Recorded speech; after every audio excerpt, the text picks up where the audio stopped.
לא תקום מדינה פלסטינית ממערב לירדן. ফিলিস্তিন স্বাধীনতাকামী সংগঠন হামাসকে নিরস্ত্র করার ইচ্ছা পূর্ণ ব্যক্ত করেছেন ইসরায়েলের প্রধানমন্ত্রী বেনিয়ামিন নেতানিয়াহু। সেই সঙ্গে তিনি গাজা উপত্যকাকে অসামরিকরণ অঞ্চল করার ইচ্ছা পোষণ করেছেন। এক ভাষণে নেতানিয়াহু হুঁশিয়ারি দেন, হামাসকে অবশ্যই নিরস্ত্র হতে হবে, গাজা সামরিকরণ মুক্ত হবে, হয় সহজ কিংবা কঠিন পথে এটা অর্জন করতে হবে। নেতানিয়াহু আরও বলেন, গাজায় হামাসের হাতে জিম্মি ইসরায়েলিদের কয়েক দিনের মধ্যে ঘরে ফিরিয়ে আনতে পারবেন বলে তিনি আশা করছেন।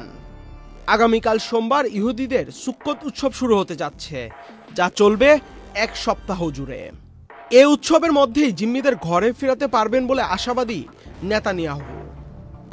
কেসারেন শেকড় থেকে শিখরে। এর আগে গত শুক্রবার হামাসের পক্ষ থেকে এক বিবৃতিতে জানানো হয়, গাজায় যুদ্ধ বন্ধে যুক্তরাষ্ট্রের প্রেসিডেন্ট ডোনাল্ড ট্রাম্পের 20 দফা পরিকল্পনা মেনে সব জিম্মিকে ছেড়ে দিতে রাজি আছে তারা। তবে নিরস্ত্রীকরণ এবং গাজায় বিদেশিদের শাসনের প্রস্তাবে তাদের ঘোর আপত্তি রয়েছে।